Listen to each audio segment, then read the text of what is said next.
या आंदोलनात सगळ्या जिल्ह्यात सगळे आमचे सहकारी वेगवेगळ्या विदर्भासाठी लढणारे मित्र संघटना मित्र पक्षांना सगळ्यांना आम्ही अपील करू आणि ते सुद्धा या आंदोलनात सहभागी होतील. कितनी संगठन आपके साथ में अभी तक जुड़ चुकी हैं विदर्भ वेगळा झाला पाहिजे यासाठी आमच्याबरोबर विदर्भ आंदोलन समिती आहे, विदर्भ माझा हा पक्ष आहे, विदर्भ राज्य आघाडी हा पक्ष आहे, जनस्वराज्य पार्टी आहे, शेतकरी संघटना आहे, स्वतंत्र भारत आहे आणि जय विदर्भ पार्टी आणि रिपब्लिकन पक्षाचे काही गट हे सगळे आमच्याबरोबर या आंदोलनात आहेत. ज्यांना ज्यांना असं वाटते की विदर्भाचं स्वतंत्र राज्य देण्यासाठी काँग्रेसने फसवलं, भाजपाने विश्वासघात केला, म्हणून या दोघांनी धडा शिकवून हे शुरू हुई है जंग हमारी, लड़ेंगे जीतेंगे कटेंगे मगर हटेंगे नहीं, लाठी गोली खाएंगे विदर्भ राज लाएंगे या तऱ्हेचं आंदोलन नवाबला पुन्हा आम्ही लावणार सुरू करू. आर्य जी का इसमें क्या रोल रहेगा? क्या उनकी संगठन या वे भी आपको समर्थन देंगे? उनकी संगठन बोले तो उनकी पार्टी है विदर्भ राज्य आघाड़ी, उनके कार्यकारी अध्यक्ष साहब के बैठे वो अक्सर उनकी टीम हमारे साथ है. और ये अभी विदर्भ निर्माण महामंच जो हुआ था ये चुनाव लड़ने के लिए पार्लियामेंट के, उसमें भी उनकी पार्टी हमारे साथ, उनका एक कैंडिडेट का हुआ था. चापटपणे विधानसभेच्या निवडणुका सुद्धा आहे, त्या विधानसभेच्या निवडणुका लढवण्याची तयारी आहे.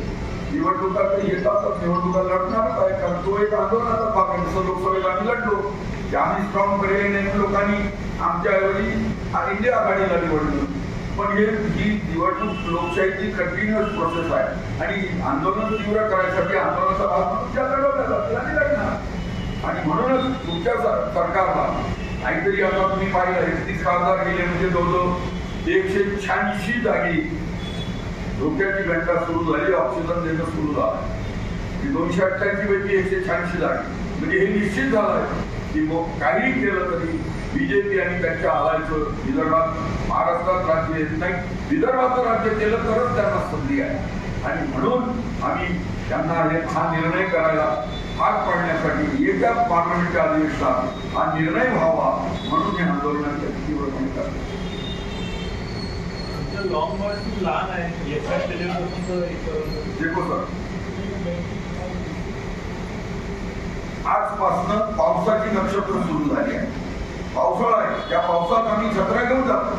आमची जेवढी ताकद आहे, जेवढी साधन आहे आमच्याकडे तेवढी वापरून आम्ही हे आंदोलन करणार. लॉंग मार्च एक अर्थशास्त्राचा सिद्धांत आहे, इतर परिस्थिती तशीच असल्यास त्या तऱ्हेने आम्ही आंदोलन करतो. ही एक स्टॅट्युटरी वॉर्निंग आहे सेंट्रल गव्हर्नमेंटला, विभाग हे राज्य करा, अन्यथा तुमचं पुन्हा विदर्भात 2915 झाले, पुन्हा तुमची कोंबडी गाई विदर्भात कांटे टाकणार नाही याची दक्षता घ्या आणि राज्य करा. हे एवढी स्टॅट्युटरी वॉर्निंगसाठी आणि विदर्भाचा झेंडा पटवायचं किंवा त्यांना सांगायचं बा आपली बार विदर्भी सरकार.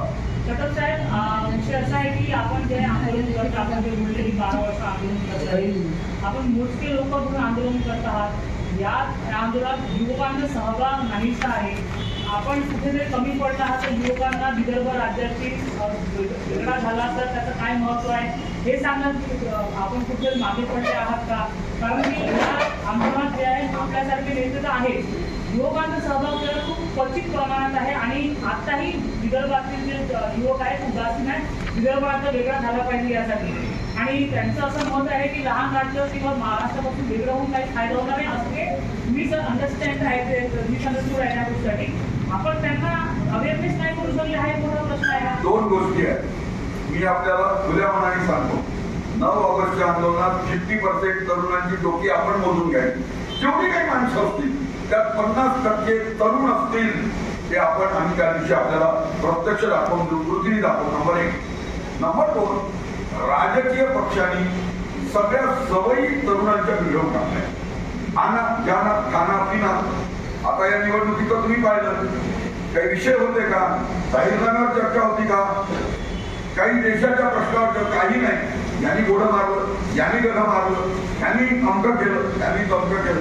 एकमेक राजकारणामध्ये टिप्पणी होणार. चिंतकाचे घर असावे शेजारी हा लोकशाहीचा रोल त्यासाठी हवाय. पण या निवडणुकीत इश्यूवर काही नव्हतं. इश्यू हे नॉन इश्यू होते आणि नॉन इश्यू म्हणजे स्त्रीवर टीका टिप्पणी हेच विषय होते. त्यामुळे तरुणांच्या थोड्या आवडीनिवडी बिघडल्या. पण आम्ही आपल्याला खात्रीने सांगतो या 9 ऑगस्टच्या आंदोलनात 50% तरुण असतील एवढी आणि आपल्याला आपण म्हटलं की जे विदर्भात 9 सीट कमी झाले बीजेपीची, त्याचा सर्वात मोठं कारण आहे की विदर्भ राज्याची मागणी होती. ठीक आहे, हे कशावरून म्हटलं तुम्ही? कारण की आपल्या आंदोलनात 50% जास्त लोक दिसत नाही आणि आपण विदर्भाची गोष्ट करता की हा विषय त्या विदर्भ राज्यामुळे झालाय. मी असं म्हणतो की आमच्या अगदी बरोबर आहे, विदर्भाच्या आंदोलनात 50 माणसं नाही, पण हे जर कसं आता बोलणारे फुटाने खपणार आहे. तुम्ही आहे, सोशल मीडिया, इलेक्ट्रॉनिक मीडिया, हे सगळं आंदोलन जेवढे असलं तरी तुम्ही राईचा पर्वत केलाय, ते घराघरात नेलाय. आमचं पत्रक आम्ही घराघरात नेलाय. माणसं बाहेर आली नाही लढायला, याला कारण वेगळी आहे. कारण हे आंदोलन आज नाही, हे 119 वर्षाचं आंदोलन आहे. 1905 पासून आंदोलन वाढलं जमलं. ज्यानं काय केलं जे वांछिलं तुमचे राहू प्राणी जातं, आम्ही काही त्याच्यावर टिप्पणी करत नाही. किंवा आम्ही पण ती जपून ठेवा अंधार पार राहावा, थोडा उजेड ठेवा अंधार पार राहावा, शोधार्थ कस्तुरीच्या आईला पारधी हरणे जपून ठेवा. म्हणून त्यांनी फक्त निखाडा घेऊन ठेवला, आम्ही फुंकार घातली, अंधाराने कार्य केले, अंधार घेऊन ठेवली, म्हणून आम्ही आंदोलन पुढे नेलं. आपण असं समजायचं कारण इतकं लॉंग टर्मचं आंदोलन देशात नाही, जगात कुठेच नाही. तर एक प्रश्न असा उद्भवतो की काँग्रेस जे आहे आधीपासून आहे, त्यांनी विदर्भाची मागणी पूर्ण केली नाही. आपण तेव्हाही आंदोलन करत होता. भाजप सत्तेवर आल्यानंतर त्या विषय झाला नाही. गडकरी साहेब बोलले की 6 महिन्यात विदर्भ करून ते विसरून गेले कदाचित. आता भाजपही करत नाही आणि विपक्ष स्ट्रॉंग झाला तर काँग्रेसही त्यात करत नाही. म्हणजे तुम्ही पहिलेही झाला नाही विदर्भात, तर आता होण्याचे काही चान्सेस दिसत नाही. मग अपेक्षा कोणाकडून करताय? अपेक्षा एक गोष्ट लक्षात ठेवायची, निर्णय केंद्र सरकारला करायचा आहे. नवीन आर्टिकल 3 प्रमाणे केंद्र सरकार निर्णय करायचा, पार्लमेंट पुढे ठेवायचा, पार्लमेंटने पास करायचा, पास झाल्यावर राष्ट्रपतीकडे सहीला पाठवायचा आणि राष्ट्रपतींनी राज्याच्या विधिमंडळाचे व्ह्यू जाणून घ्यायचे. यस म्हटलं तरी अडचण नाही, नाही म्हटलं तरी अडचण नाही. आणि आपण तेलंगणाच्या वेळेला पहिला आंध्रच्या असेंब्लीने ठराव फेटाळला, फाडून टाकला, ते राज्य झालं. आणि केंद्राची स्ट्रॉंग पॉलिटिकल विल जागृत करायसाठी म्हणून हे आंदोलन आम्ही या निमित्ताने सातत्याने करत आहोत. आणि हे लक्षात ठेवायचं, जेव्हा त्यांची आसनं आता धोक्यात आली आहे, त्यांना माहीत झालं की आता महाराष्ट्रात सरकार येणे नाही भाजपचं, विदर्भ झाला तरच पॉसिबल आहे. म्हणून परिस्थिती त्यांना हे राज्य करायला भाग पाडणार आहे. आमचे प्रयत्न चालू असतील, तुमचं काम लोकांपर्यंत न्यायचं चालू असेल आणि हे निश्चित आहे सफलोगी केली काय करू तशी सगळी स्थिती तयार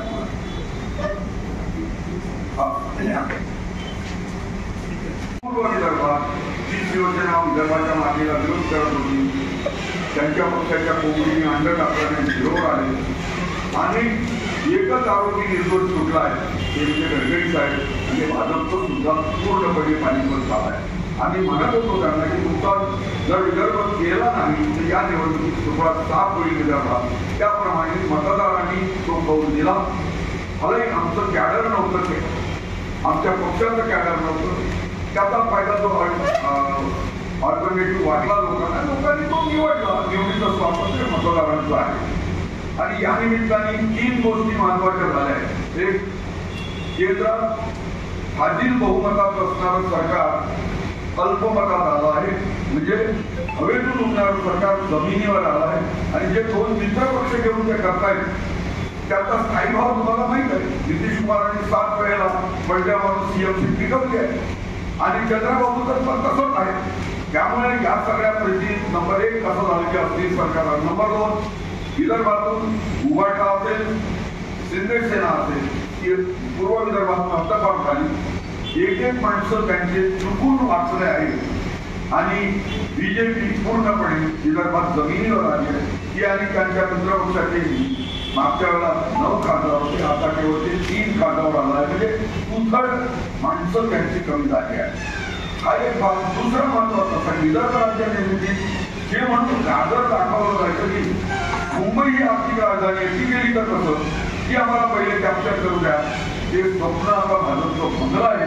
कारण तिथे त्यांनी त्यांची आणि त्यांच्या मित्रांनी 6 पैकी 2 माणसं निवडून आले आणि एकाचा तर निसटता पराभव झालाय. मशीनमध्ये तो एका मताने पुढे मागे होता, पण बॅलट पोस्टल बॅलटने त्याला वाचवलाय असं दिसत आहे.